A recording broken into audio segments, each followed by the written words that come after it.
सवाल आपके जवाब कागुल के।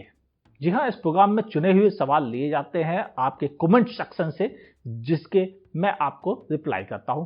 हो सकता है अगला सवाल शायद आपका ही हो, तो बने रहिए और देखते हैं किस तरह के आज सवालों से मेरा सरोकार होता है। शुरुआत करते हैं पहले सवाल से, जो कि आया है महेश तम हनाय। ओहो महेश जी, हो सकता है मैं नाम प्रोनाउंस करने में थोड़ा सा गलती कर गया हूं, तो माफ कर दीजिएगा। Please new WagonR versus Ignis की कंपैरिजन पर वीडियो बनाइए। बात काफी हद तक सही है, क्योंकि वैगनआर में भी आपको हाईटेक प्लेटफॉर्म मिल गया है और इग्निस में तो आता ही है। इंजन भी सेम हो गया है अब नए मॉडल में, तो लोगों के दिमाग में आता है आखिर इग्निस लूं या वैगनआर ही ज्यादा बेहतर रहेगी। वैगनआर एक्चुअल में एक स्टेप बिलो कार है, वो एक सेगमेंट नीचे की कार है, जबकि इग्निस इसके मुकाबले कहीं ज्यादा सुपीरियर प्रोडक्ट है। उसके टायर साइज बड़े हैं, उसके सस्पेंशन सिस्टम ज्यादा स्ट्रांग है, उसकी स्टीयरिंग सिस्टम ज्यादा बेहतर है। इन सब चीजों को देखते हुए मैं आपसे कहूंगा सीधे सीधे इग्निस परचेज कीजिए, वो सुपीरियर प्रोडक्ट है वैगनआर के मुकाबले। एक्चुअल में दोनों में कोई मुकाबला नहीं है, इग्निस क्लियर कट विनर है हर एस्पेक्ट में। तो फिर कंपैरिजन कैसे बनाऊं जब पहले से ही सब चीज पता हो और क्लियर कट विनर हो, कोई कंफ्यूजन की चीज ही ना हो। हर चीज में इग्निस वैगनआर से सुपीरियर है। ओके, अब आगे बढ़ते हैं अगले सवाल की तरफ। अगला सवाल है जेके की तरफ से। जेके ने सवाल को दो हिस्सों में बांट दिया था, दोनों इत्तेफाक से सामने ही है। हुंडई सेंट्रो टॉप मॉडल या फिर मारुति सुजुकी वैगनआर का टॉप मॉडल लेना चाहिए, मंथ में केवल 100 किलोमीटर की रनिंग है। जेके ब्रो, मैं आपको सिर्फ इतना ही कहूंगा, इतनी कम रनिंग के लिए माफ करना, मैं आपको कार ही रिकमेंड नहीं करना चाहता। मुझे ऐसा लगता है कि आप कार खरीदेंगे, उस पर अपना लाखों रुपए लगा के रखेंगे और कोई इस्तेमाल नहीं है। 100 किलोमीटर कुछ नहीं होता। अगर आपको सच में 400-500 किलोमीटर भी नहीं चलना है, तो फिर कार खरीदने का कोई औचित्य नहीं बनता है। 100 किलोमीटर के लिए तो आप हार्डली 200-400 मतलब 2000 रुपए में आप आराम से गाड़ी पा जाएंगे, जो आपको एक जगह से दूसरी जगह ले जाएगी, वो भी ड्राइवर के साथ में। तो फिर पैसा फंसाने का फायदा क्या हुआ? मैं अधिकतर लोगों को ये चीजें कहता हूं कि कार अपनी जरूरत के हिसाब से खरीदें। कार ज्यादा बिकेंगी, कोई फायदा नहीं, पॉल्यूशन ही बढ़ेगा धरती पर और कंपनीज को फायदा होगा, आपका नुकसान तय है, ये तो मैं जानता हूं। लेकिन फिर भी अगर आप रिकमेंड करने के लिए कह रहे हैं मुझसे, तो मेरे पास कोई ऐसा बड़ा ऑप्शन नहीं है। इसमें मैं कहूंगा आपको जाना चाहिए वैगनआर के टॉप मॉडल के साथ, क्योंकि जब आप उसे 10 साल बाद बेचना भी चाहेंगे तो कम से कम आपका नुकसान शायद सबसे कम होगा। इस वजह से रिकमेंड कर रहा हूं, बाकी कोई रीजन नहीं आपको कार रिकमेंड करने के लिए। बुरा मानने की जरूरत नहीं, एक अच्छी सलाह है परिवार के दूसरे मेंबर की तरफ से। अगला सवाल लेते हैं, अमरीश सरकार का है। ऑनलाइन इंश्योरेंस पॉलिसी रिन्यूअल करवा लें, ठीक होगा? क्लेम सेटलमेंट में कोई प्रॉब्लम तो नहीं होगी? डिजिट इंश्योरेंस से पॉलिसी ले लूं क्या? हाँ, ये बात बिल्कुल सही है कि पॉलिसी बाजार, डिजिट और भी कई ऐसी साइटें हैं जो ऑनलाइन पॉलिसी बेचती हैं और मार्केट और डीलर से बहुत कम रेट पे, 1/3 रेट पे मिलती है पॉलिसी। और पॉलिसी सेम होती है, कोई बदलाव नहीं होता कि उनकी पॉलिसी अलग है, इनकी पॉलिसी अलग है, ऐसा नहीं होता है। एक्चुअल में डीलर ये लोग मोटे कमीशन लेते हैं, तो वो कमीशन आपकी जेब से ही जाता है घूम फिर के, तो उसकी वजह से उनके चार्जेस बहुत ज्यादा होते हैं।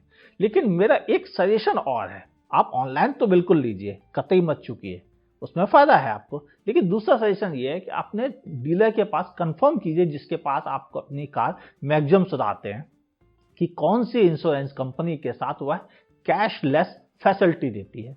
डिजिट तो इवन शायद एडवांस पेमेंट कर देता है कि आप कार ठीक करवाइए, पहले ही इतना एडवांस ले लीजिए ताकि आपको पैसे की दिक्कत ना हो। तो इस तरह की इंश्योरेंस पॉलिसी अच्छी होती है, पहले कंफर्म कीजिए। अगर वो देते हैं उनके साथ, उनका एग्रीमेंट है, तो बेझिझक जाके ऑनलाइन परचेस कर लीजिए, फिर डीलर से मत लीजिए, क्योंकि पॉलिसी तो पॉलिसी। बढ़ते हैं अगले सवाल की तरफ, जो कि है अलंकार कांबले का। S cross versus Brezza, suggest 5% comfort long drive. जब आप मारुति के ही फैन है और उसके अलावा दूसरी कार को अपनी कंपैरिजन लिस्ट में रखना नहीं चाहते, तो बिल्कुल क्लियर कट आपसे कह रहा हूं, आपके लिए एस क्रॉस ही आपके लिए परफेक्ट कार है। बेहतरीन कार है, डिजाइन में, कंफर्ट वाइज, हर तरह से वह ब्रेजा के से काफी सुपीरियर है। दूसरी बड़ी चीज, थोड़ा वेट कर लीजिए, 1.5 लीटर डीजल इंजन आने वाला है जो बहुत शानदार होगा। प्लीज 2-4 महीने रुकने में कोई ऐतराज मत कीजिए, आप फायदे में ही रहेंगे। अगला सवाल है, मंथली रनिंग है 3500 किलोमीटर्स की, कौन सी कार परचेज की जाए 6 and 7 लाख रुपीस की रेंज में? कंसीडर कीजिए सीएनजी कार, और हाईवे पे रनिंग ज्यादा है, 3500 किलोमीटर, डेफिनेटली सीएनजी सबसे बेस्ट ऑप्शन होता है।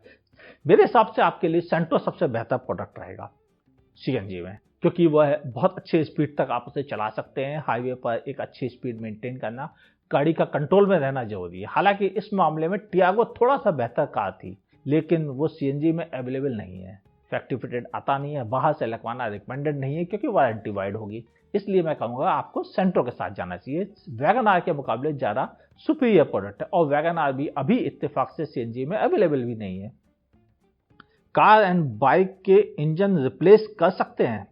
सोलो पफ, मैं आपसे कहूँगा प्लीज़ हमेशा नाम लिख लिया कीजिए, अच्छा लगता है बुलाते हुए। मेरे हिसाब से किसी भी कार या बाइक का इंजन बदलना इलीगल है।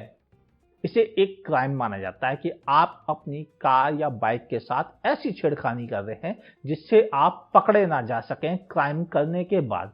ये इंटेंशन माना जाता है, इसीलिए इन्हें इलीगल कहा जाता है। चेकिंग करते समय आपने देखा हो, अधिकतर लोग कार के नंबर, इंजन नंबर को आरसी से मैच करते हैं। यही वजह है कि वो इस तरह से नकली गाड़ियां या नकली पेपर्स वाले या चोरी वाली कारों को पकड़ सकें। तो यह एक क्रिमिनल चार्ज है, प्लीज मत करवाइए। अगर किसी कंडीशन में इसकी जरूरत पड़ती है तो आपको आरटीओ से प्री परमिशन लेनी पड़ती है, उसके बाद सर्विस सेंटर्स बदलते हैं कुछ खास कंडीशंस में। लेकिन अगर सर्विस सेंटर रिकमेंडेशन नहीं देंगे तो आरटीओ आपको अलाउ नहीं करता है। 95% कंडीशन में ऐसा हो ही नहीं पाता है। आपको कार या बाइक बेच के नई कार या बाइक खरीदना ज्यादा समझदारी का काम लगता है। उम्मीद है आपका प्रॉब्लम सॉल्व हो गई होगी। राम राम प्रोडक्शन कह रहे हैं, वैगन आर सीएनजी में कब तक आएगी? मुझे मार्च से पहले कार चेंज करनी है। अगर वैगन आर तब तक नहीं आई तो आल्टो केटन सीएनजी या सिलेरियो सीएनजी पे जाऊं। राम राम प्रोडक्शन जी, आपने क्लियर कट कह दिया है कि आपको मारुति के अलावा किसी और दूसरी कंपनी पर भरोसा नहीं है, इसीलिए आपने 3 कारें सेलेक्ट की और तीनों की तीनों मारुति की। जब आपने ही सिलेक्ट किए तो मैं कौन होता हूं जो आपको दूसरी सलाह दूं। मैं भी कह देता हूं कि आपको मेरे हिसाब से वेट कर लेना चाहिए। मुझे उम्मीद तो नहीं है कि मार्च तक आ जाएगी, लेकिन कुछ समय बाद वैगन आर आ सकती है। आल्टो केटन या सेलेरियो परचेज करने का कोई रीजन नहीं है, लेकिन एक ऑप्शन है जो आपके लिए आज परफेक्ट है, वो है सेंट्रो सीएनजी। मैं नहीं कहता कि मारुति से बढ़िया है, लेकिन कंसीडर करनी चाहिए आपको। चला के देखिए, आपके वहम दूर हो जाएंगे। गुरुजी, क्या एलॉय व्हील्स को भी बैलेंसिंग करना पड़ता है? अविनाश बिल्कुल करना पड़ता है।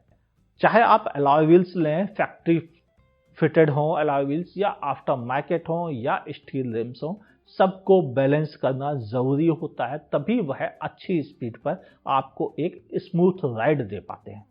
स्टील के रिम हो तो उनके लिए अलग तरह के बैलेंस होते हैं, और जो एलॉय व्हील्स होते हैं उनके लिए बैलेंस कुछ अलग डिजाइन के होते हैं, जिनको गम से चिपका दिया जाता है। अभिनव गुप्ता, हमारी वैगन आर 2009 मॉडल हाईवे पे 5 पैसेंजर्स के साथ 15 किलोमीटर पर लीटर का एवरेज देती है, ये कैसा है?